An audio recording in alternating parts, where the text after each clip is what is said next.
Reuters, Matthew ChildsThe fun of the World Cup is over and now we are back with the bread and butter of football. Yes, the Football League returns this weekend and with it comes a host of predictions that are undoubtedly going to be wrong.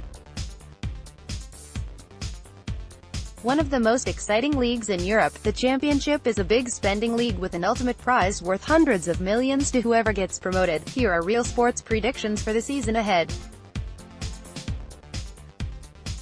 Top 6 first, Stoke City The Potters came crashing down to the Championship rather unexpectedly last season after spending 10 seasons in the top flight. A squad full of internationals and star players never clicked while managers Paul Lambert and Mark Hughes floundered. Reuters, Matthew ChildsThe this summer they have invested wisely, bringing in Premier League caliber players while keeping a lot of their players from their relegation campaign. Stoke are the team to watch and they should be targeting the Championship trophy. Second, Nottingham Forest, are they the new Wolves? Certainly people are looking at them that way after they spent millions this past summer. Reuters, Andrew Coldridge football super agent Jorge Mendes waved his magic wand last year for Wolves and he looks to have done the same with Forest this summer.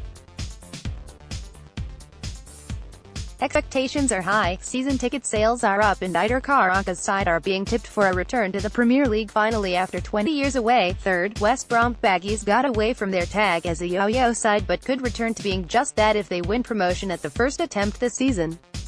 They've strengthened their side reasonably well this summer and look set to contend at the top end of the Championship table.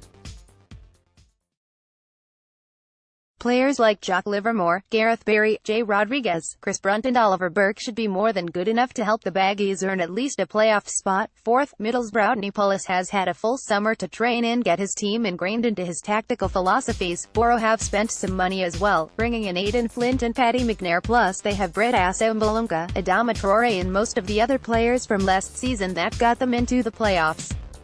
Can they break into the top 2? That has to be the aim, but they may have to settle for the playoffs. Fifth, Swansea City, a relegation that had been coming for the Swans finally arrived last season as they floundered to an 18th place finish.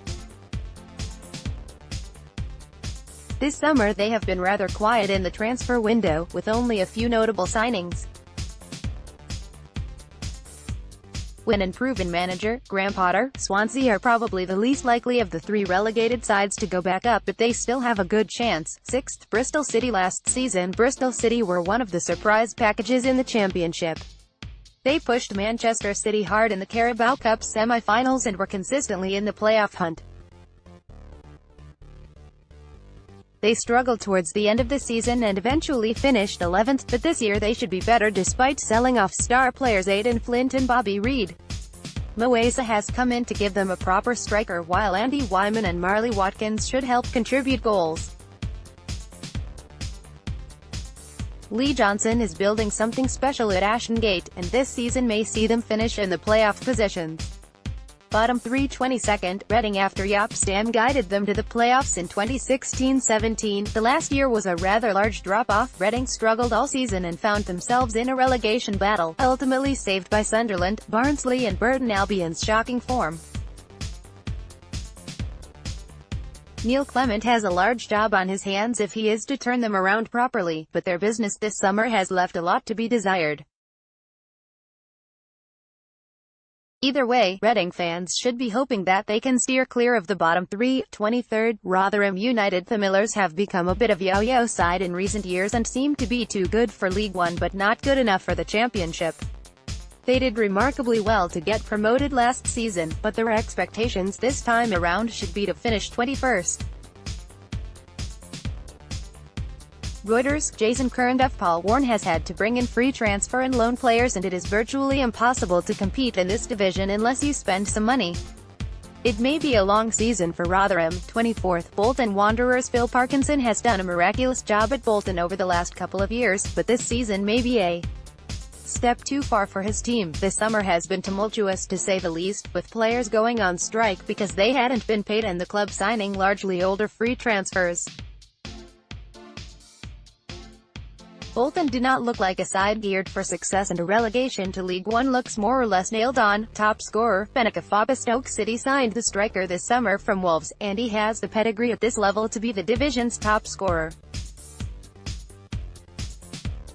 If Iwobi generally has a 1-goal-in-3-game record at the championship level, but if he is playing every week in a side that is built around his strengths, there is no reason why he can't smash the 25-goal plateau. Best manager, Lee Johnson. Last season Johnson nearly had Bristol City in a League Cup final in the playoffs.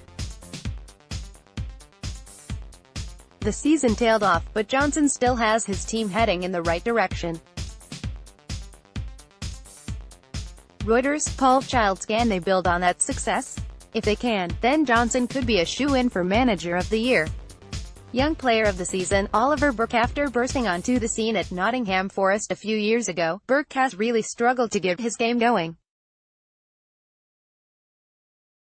A move to RB Leipzig never worked, and last season at West Brom he struggled to get into the team on a regular basis. At just 21 years old, Burke has the chance to get his career back on track in the Championship, and if he shows the form he had at Nottingham Forest a few years ago, he could easily score 15 goals.